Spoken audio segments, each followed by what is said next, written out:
I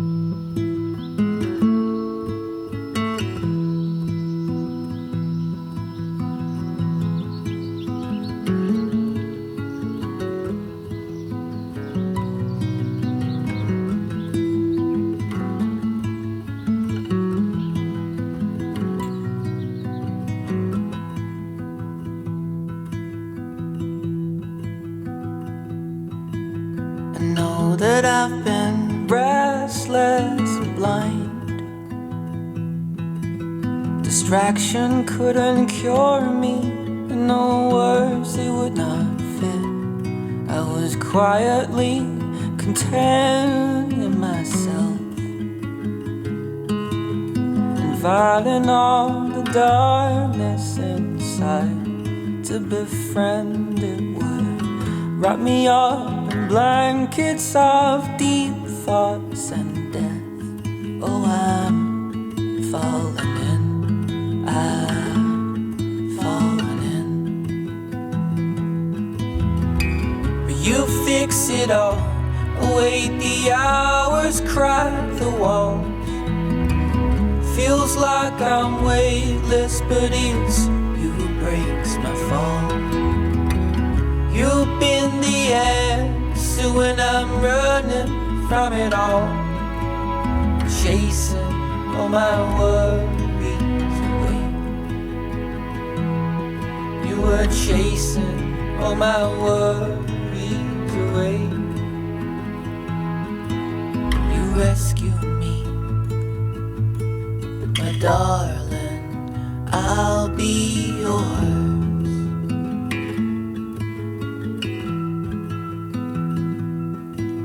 You know that I need patience sometimes.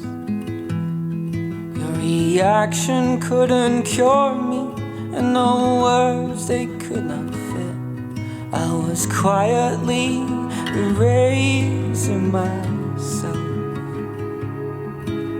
confiding in my demons would take of my time. I could cancel all my problems with cigarettes and wine.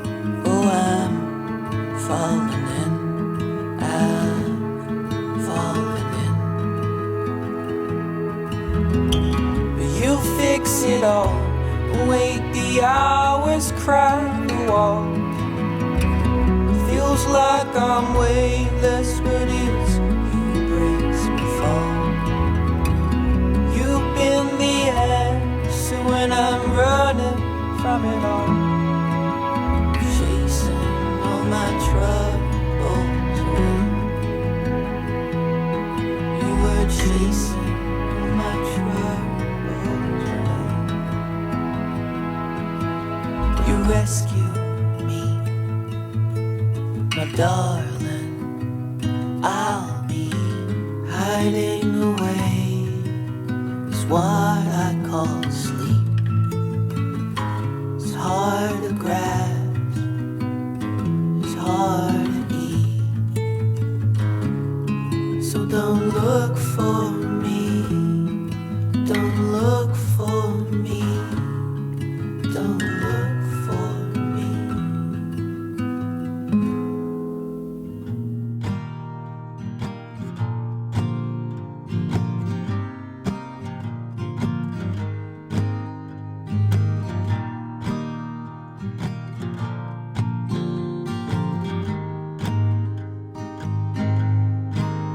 Every once in a while, everyone needs a reason to smile, and I'll carry you inside of my heart. Half asleep, half awake, even when you are so far away, I'll carry you inside of my heart. I'll carry you, I'll carry you, I'll carry you inside of my heart. I'll carry you, I'll carry you, I'll carry you inside of my heart.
welcome back to Hinterland.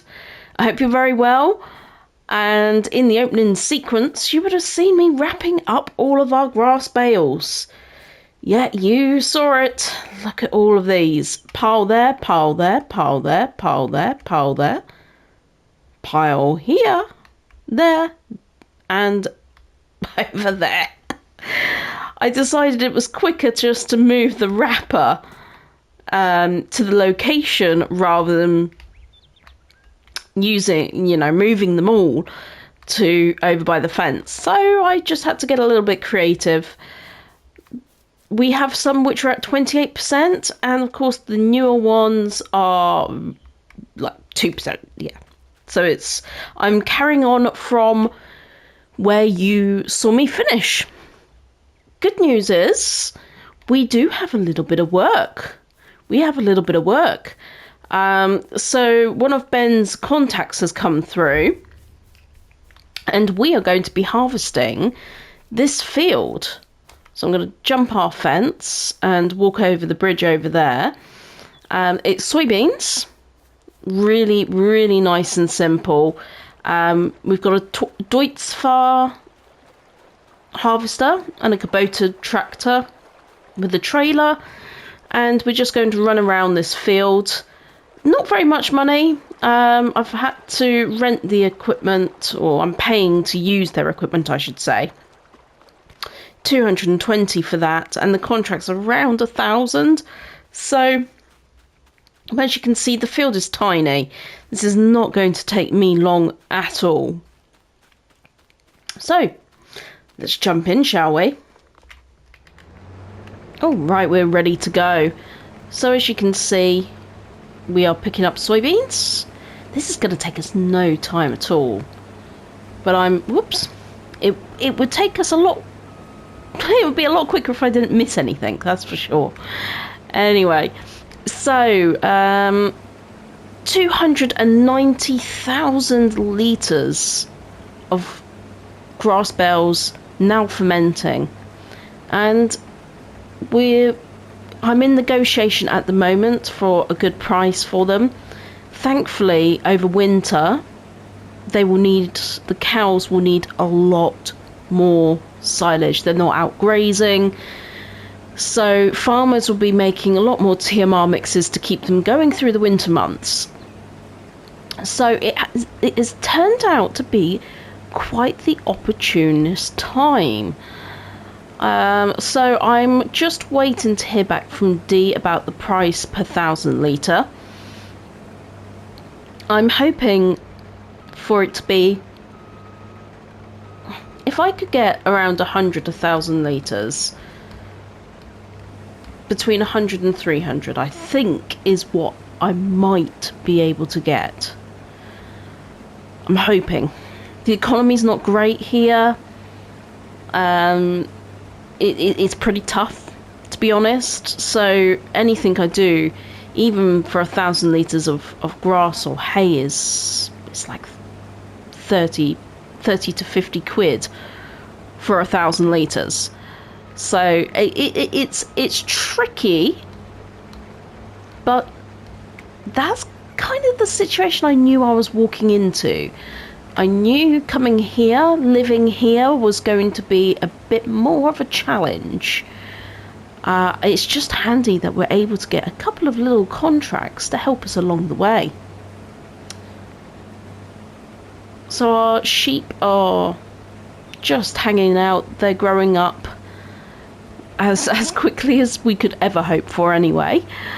And the idea is, as soon as we sell the silage, we'll buy a few more sheep, and I would like to get a planter or a seeder. God, it's hard. I would probably have to go for a seeder and just put grass in, and then the rest of them will be potatoes. Maybe one grass field so we can get really good high quality grass, and then another couple potato. I'm not sure yet. The potatoes were good. They gave us about 15,000. The only difficulty with that is we're still yet to break even. And honestly, I would never expect to break even on the first harvest. But it's not like we can invest in a harvester like this yet. We're quite far away. Ben has mentioned that there are harvesters that we can get for potentially 30 to 40,000. That's quite interesting. I was listening to a lot of podcasts while I was baling up those 83 bales and getting them all wrapped. And I was listening to some other farming podcasts, and they were talking about how they're having to diversify to make money. The difficulty at the moment, especially if you're having to export like I am, everything is export import. There's no trade here at the moment. If Max Corp does decide to buy some land here and does decide to build, maybe they'll bring something along with them. I'm hoping they will.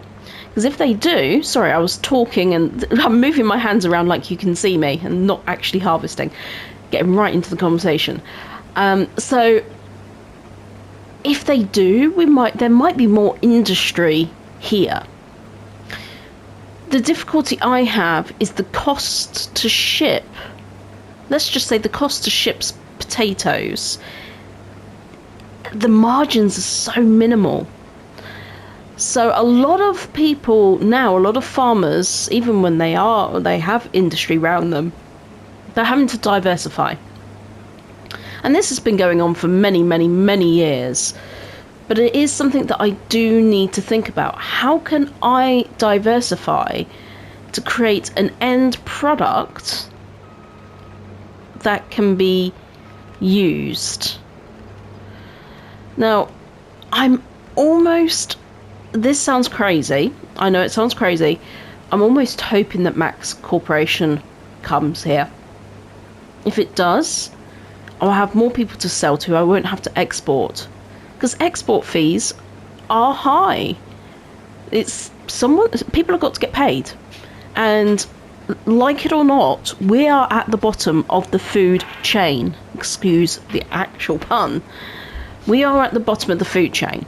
There's no ifs, no buts, no maybes. It's where we are. Nothing we can do about it.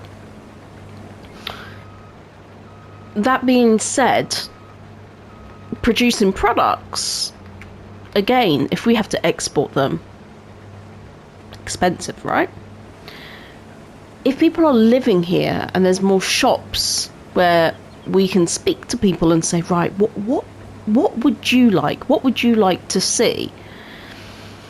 What would you like to buy? You know, if people, one thing which I know, people, basics, it's bread, it's milk, it's cheese, it's butter. These are all things which people need and want to live, and won't necessarily want to pay import charges, because the shop over there is expensive. Like, just to buy a sandwich is ridiculous because they have to import everything. So the idea is to create, or hope to create, a little economy here where I can sell directly to the customers. They can come and buy from me. I'm not sure how the shop probably wouldn't be very happy if I did that, but it's every man for himself, isn't it? And I mean, they can stock some, but if I can also stock my own, it increases my profit margins. This is what I have to think about. If I sell myself, my margins are higher. If I sell to the supermarket, lower. It's basic maths, isn't it? But people here, if they move here, they live here, they aren't necessarily going to want to... They're not going to want to buy barley or wheat or soybeans They'll want to have soy milk. They'll want to... Do you see where I'm coming from? So I've been doing a lot of thinking, a lot of listening to other podcasts, and really trying to understand what I'm going to need to do to achieve my goals. And so I am kind of hoping that they turn up. I never thought I'd say that, because initially I was a little bit standoffish. I didn't like the idea of a massive corporation coming over and redeveloping the area. Now I'm quite intrigued, because, right, let me just pull up. So I've got this little map here. Let me just show you the map.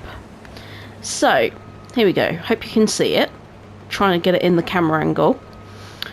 Now, north of the river, so I'm currently northwest of the river, all right? And northwest of the river, I only have one small plot just to the left, to the right of the port, to the left of the left-hand side lake. Now that sounds like the strangest riddle ever. There are quite a few plots north that I can expand to. If I can speak to this development company, and say, look, I would love to embrace you coming to the area, it'd be absolutely amazing, but please give me room to grow. If you could stay south of the river, I stay north of the river, and we could work together to, you know, serve the community, is going to be more attractive to people to moving here. I'm hoping with everything that they are open to that, because they also need to think for themselves.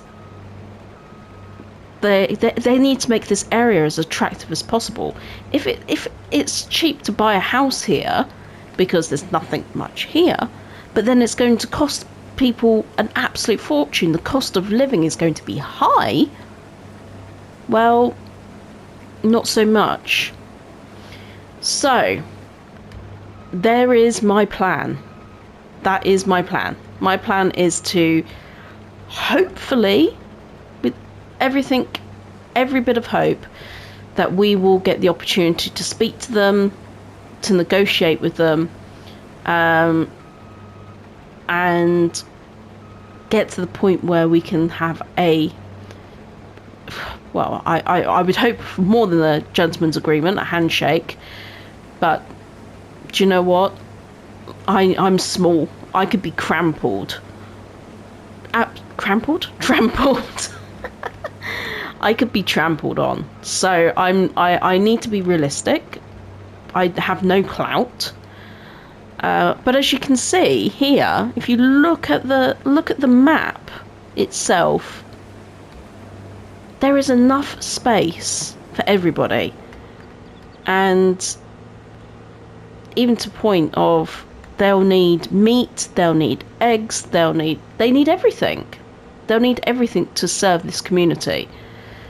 So why not let me just put my map away. Why not let me be that person for them? But it's all very well saying that. They don't know I have minus 247 in my account. I don't actually have the money for all of these big plans. Yet. Yet. So, yeah, I'm a bit nervous about even thinking about saying anything. But if you don't ask, you don't get. From what I can tell, I had a little natter with, or text to and from with Ben. And what I have heard through the grapevine is that it is looking like they are going to come, and it's going to be through the winter. that they are going to start moving things over here, shall we say.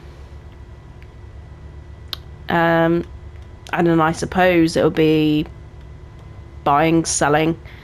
I know no more details. This is the problem. I have no more details than that. But I've been told to drop this off at the restaurant, so I'm going to do that. Don't know what Cheryl needs with soybeans, but who am I to question? Okay, that wasn't too bad. I managed to get 812, but I also managed to get an extra 300 for a bit of overspill. Not that I will tell the landowner, but there was a little bit extra, so I've been cheeky, and Cheryl's given me an extra 300 quid, which is, don't tell anyone. So that being said, bales done, tick. Harvest done for another person, tick. And now we've just got to brace our way through the winter months and wait for these to be fermented, really. At some point, I am, as I say, I'm hoping that I can afford a seeder, so then I might plough some more fields in here. It would be better to have proper grass rather than meadow grass, but 83 bales is still very decent.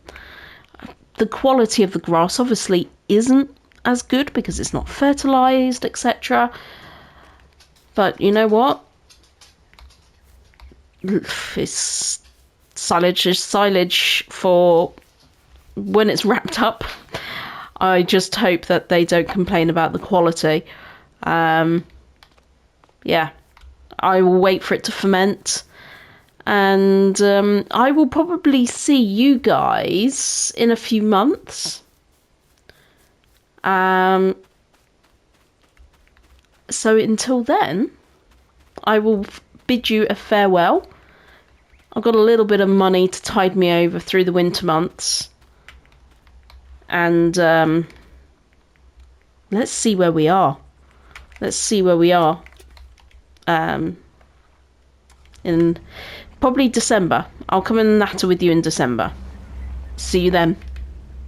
Bye for now.